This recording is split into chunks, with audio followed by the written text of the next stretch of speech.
ദ്രുപദജ പാഞ്ചാലിക്കാണ് ആ ചുമതല കൊടുത്തത്. അപ്പൊ വിളമ്പുന്നതിലും വലിയ പ്രാധാന്യമുണ്ട്. കാരണം വയററിഞ്ഞ് വിളമ്പണം എന്നൊക്കെ പറയും. മനസ്സറിഞ്ഞ് വയററിഞ്ഞ് വിളമ്പണം. ഈ വിളമ്പുന്നവരുടെ അതുപോലെ ഭക്ഷണം പാചകം ചെയ്യുന്നവരുടെയൊക്കെ മനസ്സ് ഈ ഭക്ഷണത്തിൽ ചേരും. അത് കഴിക്കുമ്പോഴേക്കും എന്താവും, ഈ വിളമ്പുന്നവരുടെയും പാചകം ചെയ്യുന്നവരുടെയും മനസ്സായിട്ട് തീരുന്നതാണ് ഇത് കഴിക്കുന്നവരുടെ. വളരെ ശ്രദ്ധിക്കേണ്ടതാണ്. നല്ല മനസ്സോട് കൂടിയിട്ട് ഉള്ളവരെ ഭക്ഷണം ഉണ്ടാക്കിയിട്ടില്ലെങ്കിൽ വലിയ കുഴപ്പമാണ്. നമ്മൾ ഈ കടകളിൽ നിന്നൊക്കെ ഭക്ഷണം സ്ഥിരമായിട്ട് കഴിക്കുമ്പോൾ നല്ലവണ്ണം ആലോചിക്കാം. എന്തായാലും ഇവിടെ പാഞ്ചാലിക്ക് വിളമ്പുന്നതിൻ്റെ ചുമതല കൊടുത്തു. പൂജാദ്രവ്യങ്ങളൊക്കെ ശേഖരിക്കാൻ വേണ്ടിയിട്ട് സഹദേവനെ ഏൽപ്പിച്ചു. അതിസമർത്ഥനായിട്ടുള്ള നകുലനെ ദ്രവ്യങ്ങളൊക്കെ കൊണ്ടുവരാൻ വേണ്ടി ഏൽപ്പിച്ചു. അപ്പോൾ പൂജാദ്രവ്യങ്ങൾ, പൂജയുടെയൊക്കെ ചുമതല നല്ല ഭക്തിയുള്ള ആൾക്ക് കൊടുക്കണം. അപ്പോൾ സഹദേവനാണെങ്കിൽ വലിയ കൃഷ്ണഭക്തനാണ്. അങ്ങനെ ആ പൂജാതി കാര്യങ്ങളുടെയൊക്കെ ചുമതല ഏറ്റെടുത്തു. ഇനിയൊരു ചുമതല കൂടി ബാക്കിയുണ്ട്, വരുന്നവരെയൊക്കെ സ്വീകരിക്കാം. അത് ഭഗവാൻ പറഞ്ഞു ഞാൻ ചെയ്തോളാം. ധർമ്മപുത്രർ പറഞ്ഞു അയ്യോ ഭഗവാൻ ചെയ്യണ്ടെന്നൊക്കെ പറഞ്ഞു. പക്ഷേ ഭഗവാൻ നിർബന്ധമായിട്ട് പറഞ്ഞു. അങ്ങനെ ഭഗവാൻ ഗോപുരത്തിൻ്റെ അടുത്ത് നിന്ന് വരുന്നവരെയൊക്കെ അങ്ങനെ കാല് കഴുകിച്ച് അകത്തേക്ക് കൂട്ടിക്കൊണ്ടുവരും. അങ്ങനെ കൂട്ടിക്കൊണ്ടുവരും. കാല് കഴുകിച്ചുകൊണ്ടിരിക്കുമ്പോഴാണ് ദുർവാസാവ് അവിടത്തേക്ക് കയറി വന്നു. എല്ലാവരും പേടിച്ചു പോയി. കാരണം എന്തെങ്കിലും ഒരു കാരണം ഉണ്ടാക്കിയിട്ട് ശമിക്കും. ഭഗവാൻ എന്ത് ചെയ്തു, വേഗം കാലൊക്കെ കഴുകിച്ച് അകത്തേക്ക് കൂട്ടിക്കൊണ്ടുവരുന്ന സമയത്ത് ദുർവാസാവ് മഹർഷി ഈ ഭാണ്ഡം ഞാൻ പിടിക്കാന്നൊക്കെ പറഞ്ഞ് തഞ്ചത്തിൽ ഈ ഭാണ്ഡം ഭഗവാൻ മേണിച്ചു. മേണിക്കുന്ന സമയത്ത് ദുർവാസാവിൻ്റെ ക്രോധവും കൂടി അതിലേക്ക് ആവാഹിച്ചു. അങ്ങനെ ദുർവാസാവിന് 18.5 മാസം ദേഷ്യം വന്നില്ല എന്നാണ്. ജീവിതത്തിൽ തന്നെ ഇങ്ങനെ ഉണ്ടായിരുന്നില്ല. അതിനുശേഷം മുൻപൊന്നും ഉണ്ടായില്ല. അങ്ങനെ ദുർവാസാവ് എത്തിച്ചേർന്നു. അങ്ങനെ പല മഹാത്മാക്കളും വന്ന് ചേരുമ്പോഴാണ് ശിശുപാലൻ അവിടെ എത്തി. ശിശുപാലൻ എവിടെ നോക്കുമ്പോഴും അവിടെയൊക്കെ ഭഗവാനെ കണ്ടു എന്നാണ്. ഒരു ഭാഗത്ത് ഭഗവാൻ വിറക് കീറിക്കൊടുക്കുകയാണ്. ഒരു ഭാഗത്ത് ഋത്വിക്കുകൾക്കൊക്കെ മന്ത്രങ്ങൾ എന്തെങ്കിലും പിഴവ് വരുമ്പോൾ അത് ചൊല്ലിക്കൊടുക്കുന്നുണ്ട്. ഒരു ഭാഗത്ത് ഭക്തന്മാർ കഴിച്ച ആ ഇല എടുത്തിട്ട് ഭഗവാൻ അത് കുഴിയിലേക്ക് ഇടാൻ പോകുന്നുണ്ട്. ഭക്തന്മാർക്ക് വേണ്ടിയിട്ട് എന്തും ചെയ്യാൻ ഭഗവാൻ ഒരു മടിയില്ല. അല്ലേ, മുൻപ് വരാഹമായിട്ട് വന്ന ആളാണ് ഭഗവാൻ, ഭൂമിയെ രക്ഷിക്കാൻ വേണ്ടിയിട്ട്. അപ്പോൾ ഇവിടെ ഇപ്പോൾ ഭഗവാൻ ആ ഭക്തന്മാരെ ഇതാ സഹായിച്ചു. അങ്ങനെ ഒടുവിൽ ആ രാജസൂയയാഗം അതിൻ്റെ ആ മധ്യത്തിലാണ് ഭഗവാനെ സ്വർണ്ണസിംഹാസനത്തിലിരുത്തി അഭിഷേകം ചെയ്യുന്നതുമായിട്ടുള്ള കഥകൾ. അവിടെയാണ് ശിശുപാലവധം കഥയൊക്കെ. അതൊക്കെ നമ്മൾ 3ാമത്തെ ദിവസം അനുസ്മരിച്ചു. അങ്ങനെ ഭഗവാന്റെ സഹായത്തോടു കൂടിയിട്ട് രാജസൂയയാഗം ഇത് വളരെ ഭംഗിയായിട്ട് നിർവഹിച്ചു. അനേകം നക്ഷത്രങ്ങളുടെ ഇടയിൽ പൂർണ്ണചന്ദ്രൻ ശോഭിക്കുന്നത് പോലെ രാജാക്കന്മാരുടെ ഇടയിൽ ചക്രവർത്തി സാമ്രാട്ടായിട്ട് അതിൽ ധർമ്മപുത്ര മഹാരാജാവ് ശോഭിച്ചു. അവഭൃത സ്നാനത്തോടു കൂടിയിട്ട് ആ രംഗമൊക്കെ വളരെ ഭംഗിയായിട്ട് കഴിഞ്ഞു. ഈ കഥ കഴിഞ്ഞിട്ടാണ് പിന്നീട് സുദാമാചരിതം എന്നുള്ളൊരു കഥ പറഞ്ഞത്. സുദാമാപുരിയിൽ നിന്ന് ദ്വാരകാപുരിയിലേക്ക് ഭഗവാൻ എത്തിച്ചേർന്ന് ഭഗവാന്റെ അനുഗ്രഹം നേടിയെടുത്ത കഥ. എന്നാൽ ഭഗവാൻ എല്ലാവരും ദ്വാരകയിലേക്ക് വരണമെന്നൊന്നുമില്ല. ദ്വാരകയിൽ നിന്ന് ഭഗവാൻ അനേകം കുചേലന്മാരുടെ ഇടയിലേക്ക് ഇറങ്ങിച്ചെന്ന് അവരെ അനുഗ്രഹിച്ച കഥയാണ് പിന്നീട് പറഞ്ഞത്. ഒരു സൂര്യഗ്രഹണത്തിൻ്റെ സമയത്ത് ദ്വാരകയിൽ വലിയൊരു സൂര്യഗ്രഹണം ഉണ്ടായി. ആ സമയത്ത് സൽക്കർമ്മങ്ങൾ അനുഷ്ഠിക്കാൻ വേണ്ടി ഭഗവാൻ കുടുംബസമേതം അവിടത്തേക്ക് എത്തിച്ചേർന്നു. ഭഗവാൻ വരുന്നുണ്ട് എന്ന് മനസ്സിലാക്കിയിട്ട് അനേകം മഹാത്മാക്കൾ അവിടത്തേക്ക് എത്തിച്ചേർന്നു. അവരെയൊക്കെ ഭഗവാൻ ഇതാ കടാക്ഷങ്ങളിലൂടെയും അമൃതവാണികളിലൂടെയൊക്കെ അനുഗ്രഹിച്ചു. അങ്ങനെ നോക്കുമ്പോഴാണ് ഇതാ ഗോപസ്ത്രീകളും യശോദയും നന്ദഗോപരും ഒക്കെ അവിടെ എത്തിയിട്ടുണ്ട്. മാത്രമല്ല മഹാഭാരത യുദ്ധത്തിൽ 100 മക്കളെയും നഷ്ടപ്പെട്ടു പോയ ഗാന്ധാരി അവിടെയുണ്ട്. ഗാന്ധാരി കൃഷ്ണനെ കണ്ടപ്പോൾ കൃഷ്ണനെ ശപിച്ചു. നീയാണ് ഇതിനൊക്കെ കാരണം. കൃഷ്ണൻ വിചാരിച്ചിരുന്നുവെങ്കിൽ എൻ്റെ മക്കൾ ഇന്നും ജീവിച്ചിരിക്കുമായിരുന്നു എന്നൊക്കെ പറഞ്ഞ് ഭഗവാനെ ശപിക്കുന്നുണ്ട്. ഈ സമയത്ത് ഭഗവാൻ 2 കൈയും നീട്ടി ആ ശാപത്തെ ഇവിടെ സ്വീകരിച്ചു. ഇതാണ് ആ യോഗീശ്വര ഭാവം എന്ന് പറയുന്നത്. അതാണ് സുഖത്തെയും ദുഃഖത്തെയും ശാപവും അനുഗ്രഹവും ഒക്കെ ഒരേപോലെ ഭഗവാൻ കണ്ടു. അങ്ങനെ ഇതാ നഷ്ടപ്പെട്ടു പോയവരുടെ ഒരു വലിയ നിര തന്നെ അവിടെ ഉണ്ടായിരുന്നു. അങ്ങനെ ഓരോരുത്തരെ ഭഗവാൻ ഇതാ അങ്ങനെ സ്വീകരിച്ചു കൊണ്ടിരിക്കുമ്പോഴാണ് അവിടെ കുറേ ദൂരത്തായിട്ട് ഗോപസ്ത്രീകള് വൃക്ഷത്തിന്റെ ചുവട്ടിൽ അങ്ങനെ വൃക്ഷത്തിന്റെ മറവിലൊക്കെ നിന്നുകൊണ്ട് ഭഗവാനെ നോക്കിക്കൊണ്ടിരിക്കുകയാണ്. കുറേ വർഷങ്ങൾക്ക് മുൻപ് ഇപ്പൊ വരാമെന്നും പറഞ്ഞ് ഭഗവാൻ അക്രൂരരുടെ കൂടെ കംസവധത്തിന് വേണ്ടി പോയതാണ്. പിന്നെ ഭഗവാൻ അങ്ങോട്ട് പോയില്ല. അതുകൊണ്ട് തന്നെ വളരെ കാലമായിട്ട് കാണുകയാണ് ഭഗവാനെ. അതുകൊണ്ട് ഭഗവാന്റെ മുൻപിലേക്ക് വരാൻ ചെറിയൊരു ലജ്ജയൊക്കെ തോന്നിയ സമയത്താണ് ഭഗവാൻ അവരുടെ ഇടയിലേക്ക് ഇറങ്ങിച്ചെന്നു. അന്യോന്യ സന്ദർശന ഹർഷരംഹസ. ഭഗവാനെ തന്നെ നോക്കിക്കൊണ്ടിരുന്നു ചില ഗോപികമാര്. ചില ഗോപികമാരാണെങ്കിൽ ആ ഭഗവാനെ ഒന്ന് നോക്കിയിട്ട് കണ്ണടച്ച് ഹൃദയത്തിൽ അനുഭവിച്ചു. ചില ഗോപസ്ത്രീകള് ചുണ്ടൊക്കെ കടിച്ചുകൊണ്ട് ഭഗവാനെ നോക്കി ദേഷ്യഭാവത്തോടു കൂടിയിട്ട്. ചില ഗോപസ്ത്രീകള് ആ ഭഗവാന്റെ ആ തൃക്കൈകളെടുത്ത് ശിരസ്സിൽ അർപ്പിച്ചു. ഇതൊക്കെ ഓരോ ഭക്തിയുടെ വിഭിന്നമായ ഭാവങ്ങളാണ്.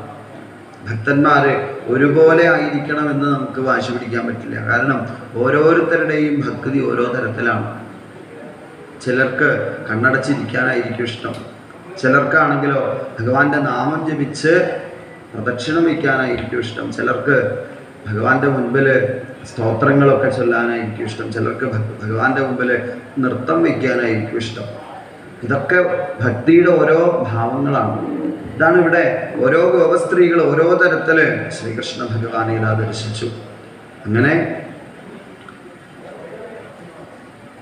ഭഗവാനും ആ ഗോപസ്ത്രീകളും അവിടെ സംസാരിക്കുകയാണ്. അങ്ങനെ സംസാരിച്ചുകൊണ്ടിരിക്കുമ്പോഴാണ്, ഭഗവാനെ നോക്കിക്കൊണ്ടിരിക്കുമ്പോഴാണ് ഒരു ഗോപസ്ത്രീ ബ്രഹ്മാവിനെ അങ്ങോട്ട് ശപിച്ചു. എന്താ ഇപ്പൊ ബ്രഹ്മാവിനെ ശപിക്കാൻ കാരണം? ബ്രഹ്മാവ് മനുഷ്യരുടെയൊക്കെ കൺപോളകളിൽ വിദേഹൻ എന്നു പേരായ ഒരു രാജാവിന് സ്ഥാനം കൊടുത്തു. വിദേഹൻ എന്ന് വെച്ചാൽ ദേഹമില്ലാത്ത ആളാണ്. ആ ദേഹമില്ലാത്ത രാജാവിന് നിമി എന്നൊരു പേരുണ്ട്. ആ നിമിയെ മനുഷ്യരുടെ കൺപോളകളിൽ താമസിച്ചോളൂ എന്ന് പറഞ്ഞു. അതുകൊണ്ടാണ് ഈ നിമി ഇവിടെ ഉള്ളത് കൊണ്ടാണ് നമ്മളിങ്ങനെ ഇടയ്ക്കിടയ്ക്ക് കണ്ണ് ചിമ്മുന്നത്. ആ ചെറിയ സമയത്ത് നിമിഷം എന്ന പേര് വരാനും കാരണം അതുകൊണ്ടാണ്. ഇപ്പൊ ഭഗവാനെ തന്നെ നോക്കിക്കൊണ്ടിരിക്കുന്ന സമയത്ത് ഒരു തടസ്സമായിട്ടുള്ളത് ഈ കൺപോളകൾ അങ്ങനെ അടയുന്നതാണ്. ഇതിന് കാരണക്കാരൻ ബ്രഹ്മാവല്ലേ, ശപിച്ചു എന്നാണ്. അതൊക്കെ പറയാൻ കാരണം ആ ഗോപസ്ത്രീകളുടെ ആ ഉയർന്ന പ്രേമഭക്തിയെ നമുക്ക് കാണിച്ചു തരാൻ വേണ്ടിയിട്ടാണ്. ആ ഒരു നിമിഷം പോലും അവർക്ക് സഹിക്കാൻ പറ്റിയില്ല.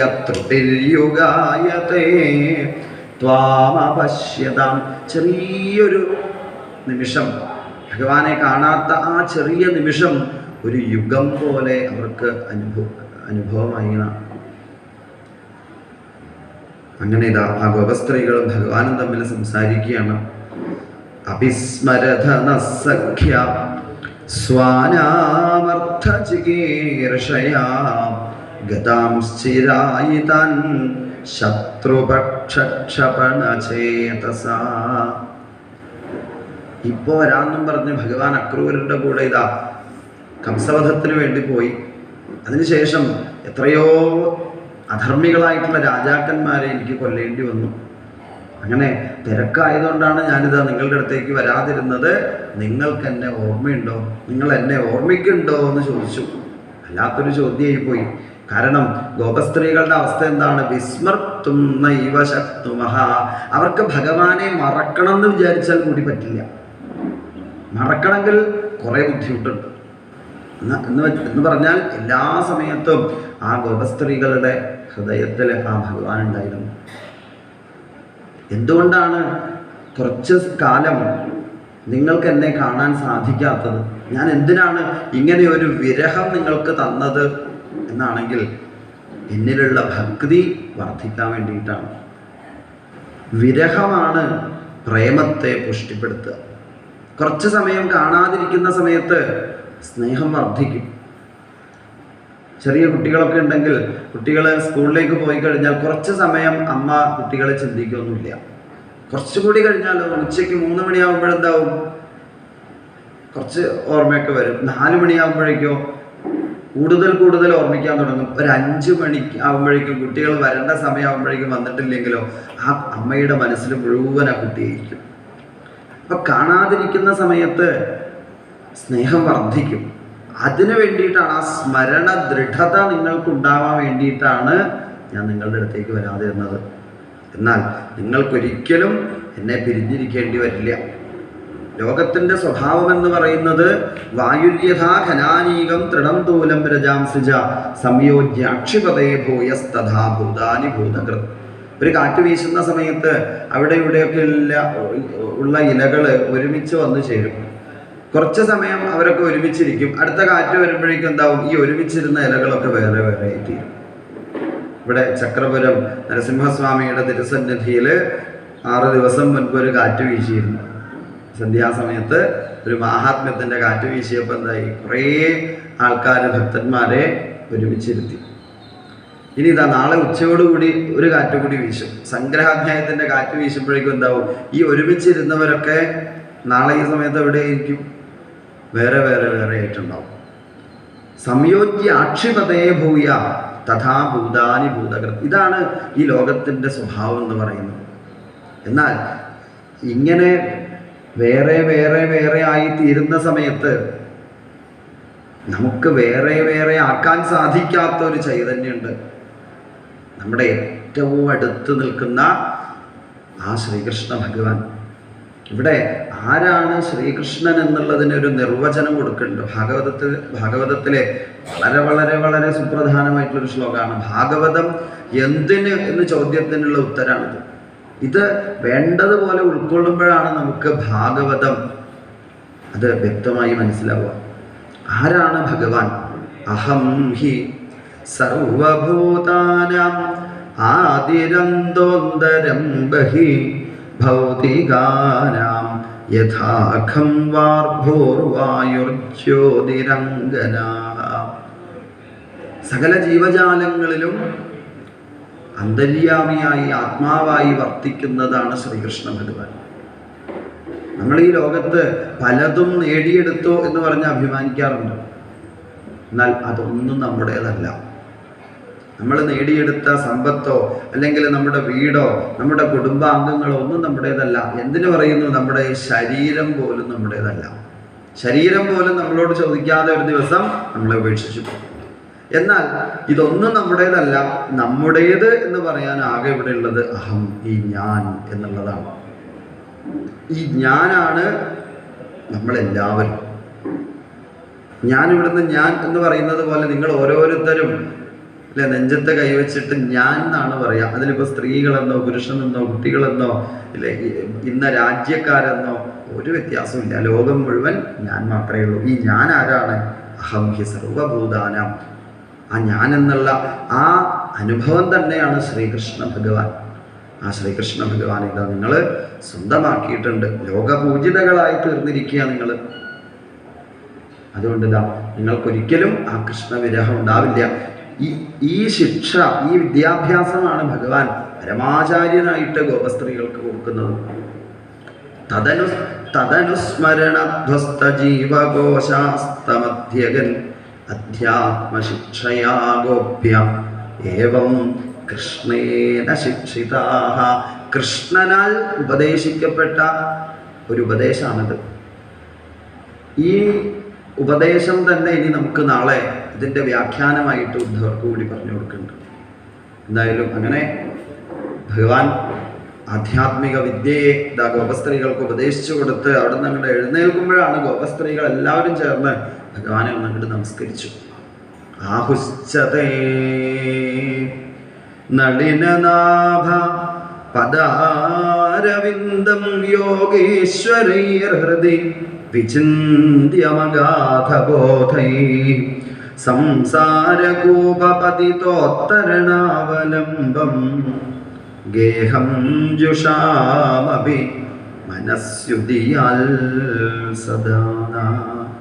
ഗേഹഞ്ജുഷകൾ എന്ന് പറഞ്ഞാൽ ഗൃഹത്തിൽ തന്നെ കഴിഞ്ഞുകൂടുന്നവർ, പ്രത്യേകിച്ചും സ്ത്രീകളാണ് അല്ലെ, പുരുഷന്മാരും അതെ. കാരണം ഗൃഹവുമായിട്ട് എപ്പോഴും ബന്ധം ഉള്ളത് സ്ത്രീകൾക്കാണ്.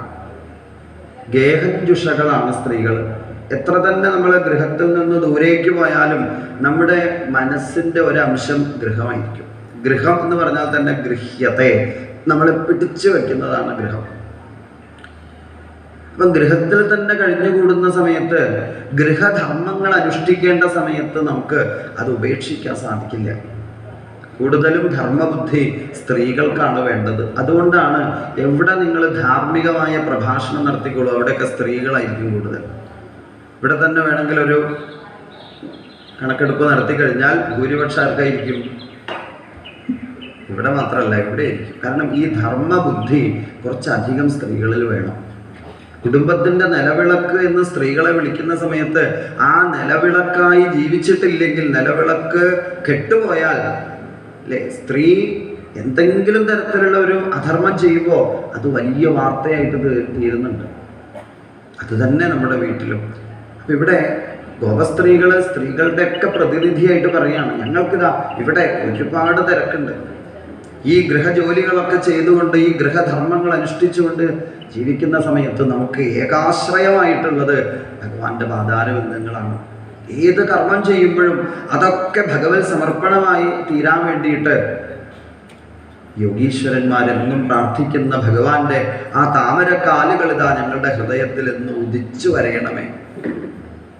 ആരും പ്രാർത്ഥിച്ചിട്ടല്ല സൂര്യൻ എല്ലാ ദിവസവും ഉദിച്ചു വരുന്നത്. ഇതുപോലെ ഞങ്ങൾ പ്രാർത്ഥിച്ചിട്ടില്ലെങ്കിലും ഞങ്ങളുടെ എല്ലാ അംഗതാപങ്ങളെയും ഇല്ലാതാക്കാൻ ഇതാ ഭഗവാന്റെ ആ ശ്രീ പാദാരവിന്ദങ്ങളെ നമുക്ക് എന്നും കാണാൻ സാധിക്കണേ എന്ന് പ്രാർത്ഥിച്ചുകൊണ്ട് ഇതാ ഭഗവാനെ ആ ഗോപസ്ത്രീകളൊക്കെ നമസ്കരിച്ചു. ഇവിടെ മറ്റൊരു രംഗവും കൂടി നമ്മൾ കാണണം. അവിടെ യശോദാദേവിയും ദേവകീദേവിയും രോഹിണി ദേവിയും 3 അമ്മമാരും അവിടെ സംഗമിക്കുന്നുണ്ട്. 3 അമ്മമാരും അവിടെ പരസ്പരം കണ്ടുമുട്ടുന്ന ഒരു രംഗമുണ്ട്. ആരാണ് ഈ 3 അമ്മമാരും ചോദിച്ചു കഴിഞ്ഞാൽ ലോകം മുഴുവൻ നമസ്കരിക്കേണ്ട 3 അമ്മമാരാണ്. ഒരു കുട്ടികളെ ഏറ്റവും കൂടുതൽ സ്വാധീനിക്കുന്നത് അമ്മയാണെന്ന് പറയും. ഗർഭിണിയായിരിക്കുന്ന സമയത്തൊക്കെ അമ്മയുടെ വികാര വിചാരങ്ങൾ കുട്ടികളുടെ സ്വഭാവമായിട്ട് മാറുന്നുണ്ട്. ഇവിടെ ശ്രീകൃഷ്ണ ഭഗവാന്റെ അമ്മമാരാണ്. അവിടെ യശോദയെ കണ്ട സമയത്ത് ദേവകീദേവി നമസ്കരിക്കാൻ ശ്രമിച്ചു. യശോദ പറഞ്ഞു, എന്നെയല്ല നമസ്കരിക്കേണ്ടത്, ദേവകീദേവിയാണ് നമസ്കരിക്കേണ്ടത്. കാരണം കൃഷ്ണനെ നമുക്കൊക്കെ തന്നിരിക്കുന്നത് ദേവകീദേവിയും വസുദേവരും ഒക്കെ തപസ് ചെയ്തിട്ടല്ലേ. അതുകൊണ്ട് ദേവകീദേവിയാണ് നമസ്കരിക്കേണ്ടതെന്ന് പറഞ്ഞപ്പോൾ ദേവകീദേവി പറഞ്ഞു, അല്ല, യശോദയാണ് നമസ്കരിക്കേണ്ടത്. കാരണം ശ്രീകൃഷ്ണനെ ഇങ്ങനെ ലോകാരാധ്യനാക്കി തീർത്തത് യശോദാമ്മയുടെ വളർത്ത ഗുണം കൊണ്ടല്ലേ. അതുകൊണ്ട് യശോദാമ്മയാണ് ലോകം മുഴുവൻ നമസ്കരിക്കേണ്ടത് എന്ന് പറയുന്നു. എന്നാൽ ഈ 2 അമ്മമാരെ നമസ്കരിക്കുമ്പോൾ മറക്കാൻ പാടില്ലാത്ത ഒരമ്മ അവിടെ അടുത്തുണ്ട്, രോഹിണി അമ്മ. ആ രോഹിണിയെയും കൂടി നമ്മൾ നമസ്കരിക്കണം. കാരണം രാമകൃഷ്ണന്മാരെ അങ്ങനെ വളർത്തിക്കൊണ്ടുവന്നതിൽ വലിയൊരു പങ്ക് ആ രോഹിണി ദേവിക്കുണ്ട്. അങ്ങനെ ഇതാ ആ സൂര്യഗ്രഹണ സമയത്തുള്ള ആ വലിയ സൽക്കർമ്മങ്ങളൊക്കെ കഴിഞ്ഞ് അവരൊക്കെ തിരിച്ച് ദ്വാരകയിലേക്ക് പുറപ്പെട്ടു. യശോദയും നന്ദഗോപരും ഗോപസ്ത്രീകളൊക്കെ കുറച്ചു കാലം ഭഗവാന്റെ ഒപ്പം താമസിച്ചു. അവരെല്ലാവരും തിരിച്ചു പോകാൻ വേണ്ടി ഒരുങ്ങിയപ്പോഴാണ് അവർ പറഞ്ഞു, ഇന്ന് പോകണ്ട, നാളെ പോവാം. നാളെ ഇറങ്ങാൻ തീരുമാനിച്ചപ്പോൾ ഇന്ന് പോകണ്ട, നാളെ പോവാം. ഇങ്ങനെ അദ്യശ്വൈതി മാസാമസ്ത്രീ 3 മാസം വരെ അവിടെ താമസിച്ച് ഒടുവിൽ യശോദയും ഗോപസ്ത്രീകളൊക്കെ തിരിച്ചുപോയി വൃന്ദാവനത്തിലെത്തിയപ്പോഴാണ് അവരെല്ലാവരും പറഞ്ഞു, ഞങ്ങൾ ആരും എടുത്തിട്ടില്ല. മനക്ഷിപ്തം ഗോവിന്ദ ചരണാംബുജേ, ഞങ്ങളുടെയൊക്കെ ഹൃദയം ഇതാ ആ ശ്രീകൃഷ്ണ പാദപത്മങ്ങളിൽ സമർപ്പിച്ചിരിക്കുകയാണ് എന്ന് പറഞ്ഞാൽ ആ വൃന്ദാവനത്തിൻ്റെ ഹൃദയം ഭഗവാന്റെ പാദത്തിൽ സമർപ്പിച്ചു എന്ന് പറഞ്ഞാൽ ഇനി ഭാഗവതത്തിലെ കൃഷ്ണകഥകളൊക്കെ സമർപ്പിക്കുകയാണ്. ഇനി വൃന്ദാവനവും അതുപോലെ ആ ഗോവർദ്ധനഗിരിയും അവിടെ കളിച്ചു നടക്കുന്ന ഗോപന്മാരും ഗോകുലനാഥനെയും ഒക്കെ നമുക്ക് കാണണമെങ്കിൽ, യശോദയെയും നന്ദഗോപരെയൊക്കെ കാണണമെങ്കിൽ ഇനിയും ഭാഗവതം നമ്മൾ തുറക്കുക. നാളെ ഉച്ചയ്ക്ക് ഭാഗവതം അടച്ചു കഴിഞ്ഞാൽ നാളെ വൈകുന്നേരം തന്നെ നിങ്ങൾ ഭാഗവതം തുടങ്ങും.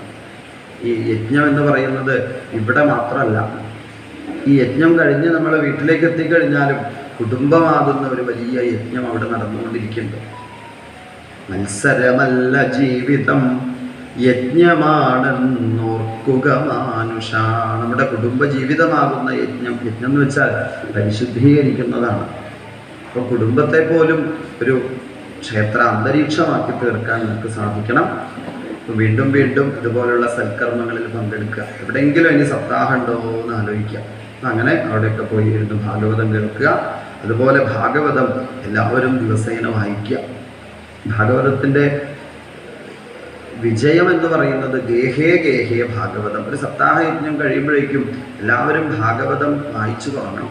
അപ്പോഴാണ് ഭാഗവതം പരിപൂർണമായിട്ടുള്ള വിജയത്തിലേക്ക് എത്തുന്നത്. അപ്പം ഭാഗവതം ഇതിലെ ആ ശ്ലോകങ്ങളെ അത്യന്തം വശ്യമായിട്ടുള്ള ശ്ലോകങ്ങളാണ്.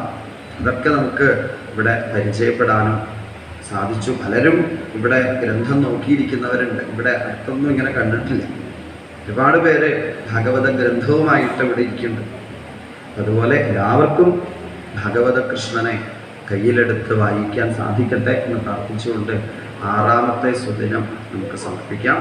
ഇനി കുറച്ച് കഥകൾ ബാക്കിയുണ്ട്. നമുക്ക് നാളെ സന്താനഗോപാലം മുഖ്യമായിട്ടും നാളെ ഏകാദശ സ്കന്ധത്തിന് മുൻപേ ആയിട്ട് പറഞ്ഞ് പിന്നീട് ഏകാദശ സ്കന്ധം ഭാഗവത ധർമ്മവും അതുപോലെ ഉദ്ധവോപദേശവും ഒക്കെ അനുസ്മരിച്ച് ഒരു 12 മണിയോട് കൂടിയിട്ട് ഈ ഭാഗവത സപ്താഹയജ്ഞത്തിൻ്റെ കൊടിയിറക്കം, ആ സംഗ്രഹാധ്യായം വായിച്ച് ഭാഗവത മംഗള അധ്യായത്തോടു കൂടി സമർപ്പിക്കും. ആ സമയത്ത് ഇവിടെ എല്ലാവരും ഉണ്ടാവണം. നാളത്തെ ഒരു ദിവസം എല്ലാ തിരക്കുകളും മാറ്റി വയ്ക്കുക. എന്നിട്ടോ ഒരു തിരക്ക് മാത്രം, അതേതാ, ചക്രപുരത്ത് സപ്താഹം കഴിയാണ് എന്നുള്ള ഒരു തിരക്ക് മാത്രമാക്കി മാറ്റുക. എല്ലാവരും നാളെ രാവിലെ മുതൽ തന്നെ സപ്താഹയജ്ഞത്തിൻ്റെ ഒപ്പം ഉണ്ടാകണമെന്ന് ഒരിക്കൽ കൂടി അഭ്യർത്ഥിക്കുന്നു.